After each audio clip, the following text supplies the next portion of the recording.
I think it would be appropriate if I began by adding my voice to the chorus of thank yous to Bob Rinkus. I will take just a moment. It was in December of 2008 that Bob first said to me, you know, you would be really good at what I do. And that led to some decisions that I made some changes in my life. Like many of you, I've been an entrepreneur, had been running my company for 20 years, but it led me to PEI, and that has led us to this night. And thank you, Bob. I appreciate that. Thanks to the board as well. All right, I'm going to get started here. But there is one other thing I want to do first, and that is, for those of you who have attended this meeting over the last few years, you know that Jade, Bob's granddaughter, has been the star of the show. Unfortunately, we were unable to renegotiate a contract with Jade for the new year. However, we do have her here in person, and Jade is sitting down there with Bob and his wife, Di, as an honored guest. So, Jade, thank you so much for being here. Jade was also the voice that you heard at the beginning of the video where she said, "What do you want to be when you grow up?" Thanks so much.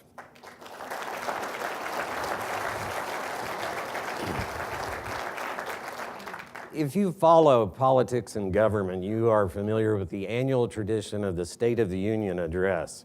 It happens usually in January, sometimes in February.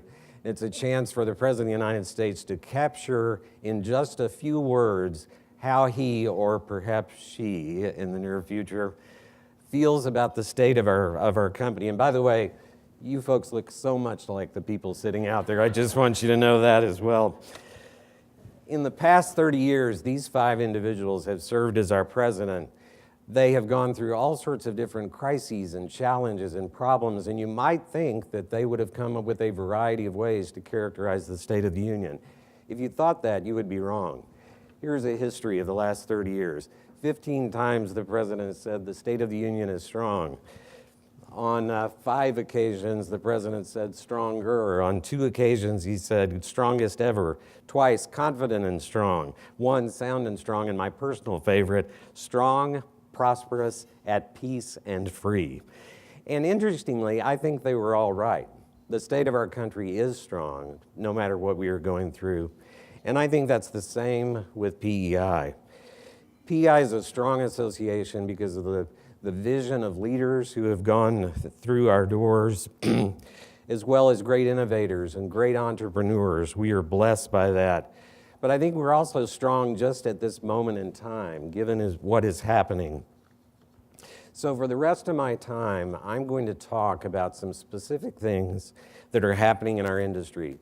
There's a lot of information. You're going to see facts from our distributor profitability report. You're going to see some facts from a survey that many of you I know participated in just in the last few weeks of our manufacturers and distributors. And I'll offer a few predictions as well, which you might know as guesses, let's be honest. There are going to be some guesses about what may happen. Because there is so much information, and we're going to go very, very fast through this, as your parting gift today, as you exit over there, we have this presentation and some other things on a flash drive for each of you to take home with you. It'll be this presentation. I think we put a membership brochure on here so that as you go home you can find new members from PEI, and there are a couple of other things as well. So let's start with the numbers. This comes from our distributor profitability report, comparing a typical PEI distributor with a high profit PEI distributor. Now, if you look at those numbers, it's a pretty dramatic difference, 2.8% pre-tax profit as compared to 6.3% for a high profit distributor. Same thing on return on assets, 7.8% as compared to 18.9%. The interesting thing is, and I think most of you know this, you don't get to those high profit numbers by making one gigantic decision. You get there by making lots of little decisions and doing them just a little bit better. So you can see that here. Cost of goods sold just a little bit lower. General administration expenses just a little bit lower. Operating expenses just a little bit lower. Sales per SKU higher because of better inventory management. Gross margin per employee higher because of greater productivity. So all those little things add up in a significant way. I mentioned return on assets. It's a number that we like to look at year to year, and this shows the pace of that over the last several years. I don't know that it's statistically significant that there has been a slight decline in the last 3 years. Worth watching, but generally speaking, ROA is quite a bit higher than it was just a few years ago. In addition to that data, in our survey that we just completed, we asked our distributors the simple question, how's business? Here's what you said this year. This year you said 7.3 on a scale of 1 to 10. That's really right where we were last year at 7.4 and even above a little bit before that. So that is actually really, really good. To go a little bit deeper than that, we asked distributors, what's going well? What are the bright spots for you this year? And EMV was at the top of the list. Hold that thought. We're going to talk about EMV some more as we go through this, but that was the number one bright spot for the year. Construction second. Work flowing out of the new UST regs. There are certainly a lot of inspection and compliance work, but also other activities. Replacements and dispenser sales you see doing very, very well there also. What's disappointing? Remember I mentioned EMV a minute ago as a bright spot? Here it is again, number 2, as a disappointment for the year, behind only the technician shortage, which scored far and away as the biggest concern this year, and profitability as well. Sales are up, margins are still very, very pressed. What about manufacturers? We did a similar survey with the manufacturers and asked the same basic questions. How's business for the manufacturers? You told us 6.23 on a 10 scale, lower than what the distributors said, but still a pretty good number and actually up a little bit from last year. How did you get there? Manufacturers cited innovation, new products as the first factor that is really driving their business right now. And international sales came in second, with new customers and new customer types third. International sales is something that's getting a lot of attention from the board of directors, appropriately so, even some activities at this convention. The stories just anecdotally that we hear from manufacturers on their efforts to go international are impressive. Are there barriers to entry in all sorts of countries? There absolutely are, but creative manufacturers are looking to try to overcome that. What's disappointing for manufacturers? Almost the opposite. Domestic sales are disappointing. Traditional lines, the old line products are troublesome, as well as the lead times for customers to make decisions. Those first two, I think, they are really indicative of a mature industry, not an industry that is past its prime in any way, but that would be the case in most mature industries. You would look at that. Looking ahead, if that's where we are this year, what does it look like next year? We asked distributors, how do you feel about next year? Even higher than this year, 7.48 on a scale of 1 to 10. So as good as you feel about this year, you feel even better about next year. As evidence of that fact, this is a fascinating number. How many employees do you expect to have in 2017? 63% of our distributors said more employees next year than this year, 35% the same. Only 2% thought that they would be cutting their workforce. Manufacturers, same questions. How do you feel about 2017 on a 10 scale? 6.74, a little below distributors, but actually up from last year, so that's a very positive number. Employee situation for manufacturers is a little bit different. There's basically a split between those who think they will have the same number of employees and those who expect a little bit more. And that makes sense because manufacturers can increase productivity through automation and technology and processes a little more easily than distributors can. So I don't think that's a bad thing. I think that's an expected thing. And then looking even farther down the line for both groups, how optimistic or pessimistic are you over the next 3 years? These numbers are striking to me. If you add up extremely and moderately optimistic, 76% of the distributors are extremely or moderately optimistic, and 88% of the manufacturers. Those are big, big numbers, very upbeat about the future. So that's some of the numbers. What we're going to do for the rest of my time, and again, I'm going to try to hurry through this, is to talk about 4 issues that are out there right now. And we could have picked a lot of them. We could have talked about consolidation, which is always out there. We could have talked about the renewable fuel standard, which is out there. We're a little premature on that, some new numbers coming out in November. But these are the 4 issues that I'm going to talk about in the balance of my time. 2 of them flow directly from that survey that we saw, the service technician shortage and EMV. We're also going to talk about corrosion and ULSD fueling systems. And then I'm going to talk about one alternative fuel, and I've given you a hint there. It begins with the letter E. There's two possibilities. I'll let you think about what that might be. Service technician shortage. Knowing that service technicians are the #1 concern of our distributors right now, we ask a follow-up question in our survey, and that is, which of these specific aspects of that are challenges for you? Is it recruiting? Is it evaluating applicants? Is it training the technicians? Or is it retaining technicians? The last one of those, retaining technicians, is really mostly a matter for you in your individual businesses to address, to create the kind of environment that will allow you to hold techs. However, at the request of the board of directors, we have introduced some new products and programs at PEI for each of those first three. So there are new recruitment videos that we have created. There's a pre-employment skills test. There's an entry-level service technician training course. All of those, you can find out more information at pei.org/techs. But I want to say just a few words about each of them. The skills assessment test, we're very excited about. It just came out a couple of weeks ago. We developed it in partnership with a professional testing organization who does this with hundreds of other companies and hundreds of industries, fantastic people. But we also had the input of, I think it was 60 different PEI members provided some input on how we might structure this test. It's an internet-based test, takes about an hour to administer, something like that. What's on there? It covers mechanical principles, verbal comprehension, numerical ability, visual pursuit, verbal reasoning, and work view. The last of those has to do with integrity and conscientiousness and the things that make you a good employee besides just a skilled technically employee.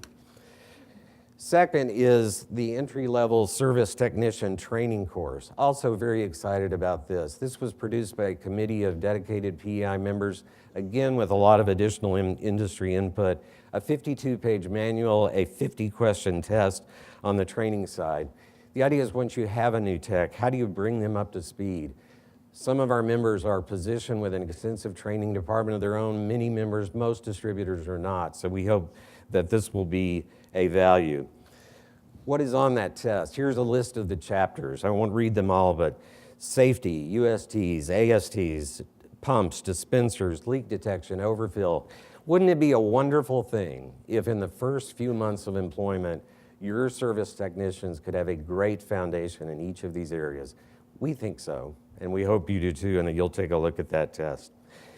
Last is our recruitment videos.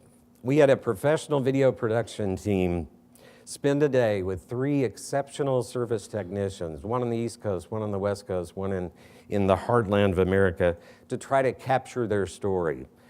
Why do they enjoy their career? What does it mean to them? Why would they recommend it to others? Our goal here is not to solve the problem of the service technician shortage, but to try to introduce our industry to people who don't even know that we exist. How do we tell that story and make it appealing? That's what these videos are about. Each of them is a minute or a minute and a half long. You can use them in job fairs. You can use them on your website. You can use them in social media with your recruitment advertising. They're absolutely free and available to you. And I thought it was worth, some of you have seen these before, but I thought it was worth a minute and 35 seconds to show you one of the videos. This is a story of a really inspiring guy to me on the West Coast with one of our members. Let's take a peek. My name is Sergio Martinez. I'm 33 years old. I've been on the petroleum industry for 9 years now, and I can really say that I love what I do. I work here for dispenser 7 and 8. I could either end up really dirty or I can end up completely clean from doing software, only using my laptop all day, you know, software, tech support, and everything. And I love these pumps. It's nothing compared to what we used to have. Here, I actually get to see what I'm doing for a living. I get to get there, fix it, and help somebody else. Right now, we're just gonna try to push files on this guy right here. We're gonna connect to one of the boards via the Ethernet. It's not really known to a lot of people, But believe me, there is tons of work, and the opportunities to grow in it are huge. So we got 2 customers using debit already. We got number 13 and number 4, which is great. When I found this industry, I can honestly say that I more than doubled my salary here. So it's a big difference.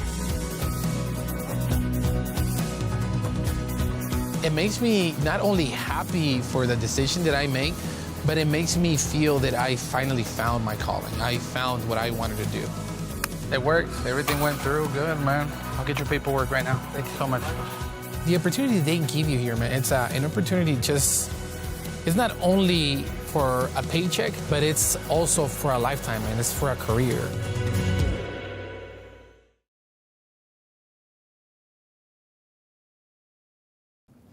That's one of the 3. We have 2 others like it. Again, that's a West Coast guy, one from the East Coast.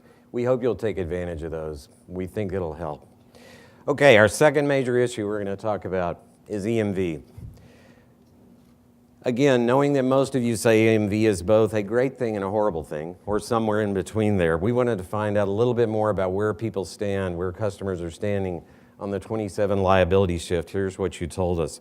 Almost none of the work out on the island is complete or even scheduled. At the same time, very few customers are ignoring the issue. Everybody is in that vast middle ground. They're either making the decisions, they're planning the decisions, they're at least talking about it. The challenge is we don't know what the final outcome of that is going to be. So that gives a lot of depth to what you told us earlier. As I said, that 25% say it's the brightest spot of the year and 19% said it's a major disappointment. That's why that makes sense. The conundrum is the frustrations that are connected with it. Those frustrations are everything from the technology delays, which was the big issue early on and still is to some extent, but that was the initial issue. And I would put it the other extreme, just as big as unhappy customers who have to spend this money or think they're going to have to spend this money, and they don't see any obvious return on investment from that, and you're in the middle of that. That is frustrating. That is a big, big challenge.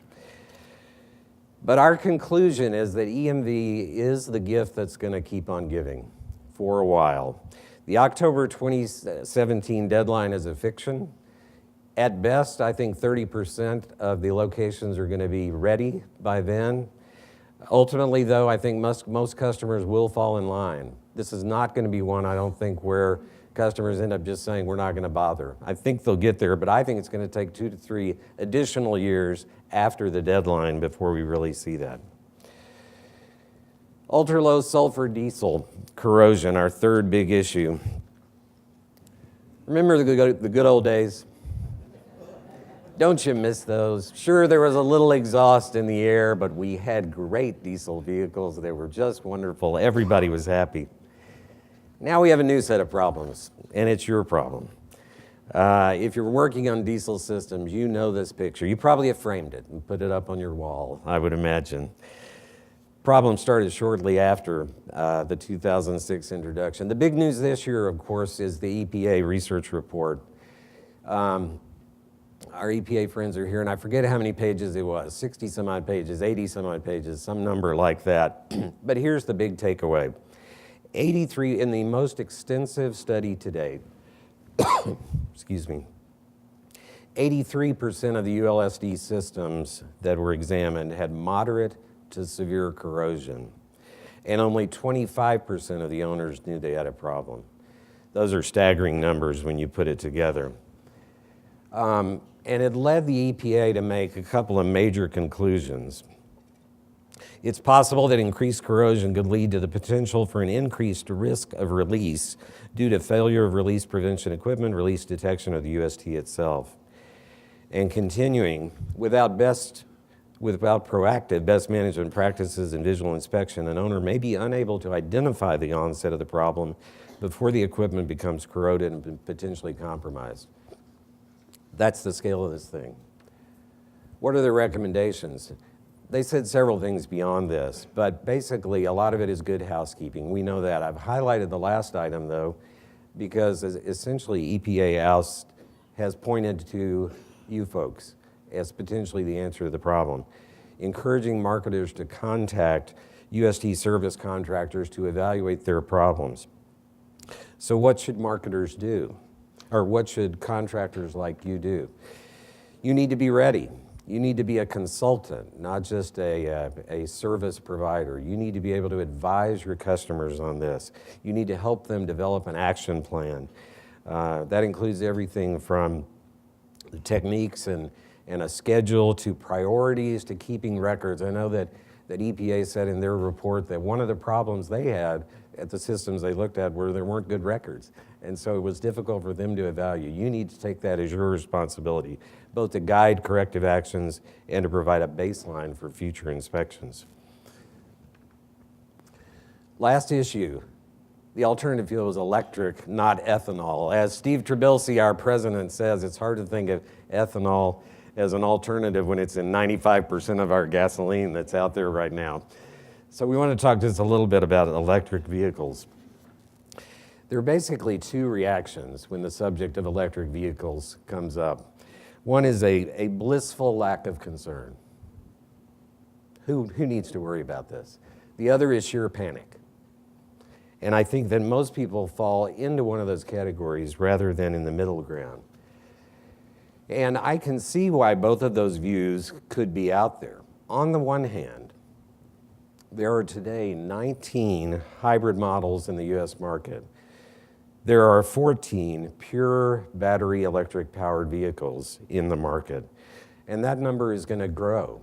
It is going to grow dramatically. Volkswagen has announced plans to have essentially every model they produce in an electric format. I think it's also safe to say that Tesla's Model 3 has changed the narrative, defeating some of the early complaints about electric. Price point of $35,000, range of 215 miles, 400,000 pre-orders on this vehicle, which, by the way, there's no way in the world Tesla can deliver all of those, but that's the number of orders that they took. I think it's also true that government policies currently favor electric. We have to be honest about that. On the other hand, there is another side to this story. Total cost of ownership of electric vehicles is really an unknown right now. Fewer moving parts, one could easily argue, and perhaps appropriately so, that repair and maintenance of the system itself is probably going to be less expensive. What about repair of collisions, however? These are light vehicles, could be more expensive to repair them in that standpoint. And I think that the manufacturers are also not being clear yet on the cost of the battery replacement. So that could be a significant cost of ownership as well. Even as electric vehicles get better, other vehicle fueling systems will as well. It is not a static market out there. So you heard yesterday, those of you who were in the Co-Optima presentation, what's happening on that front in terms of combustion engines. The current charging model that's out there may not be scalable. A mass market is very different than a niche market. Today's purchasers of electric vehicles do not mirror the population as a whole at all. Administration policies can and do change. The next administration may or may not be in favor of electric to the same degree. It also takes a long time to transition a vehicle fleet.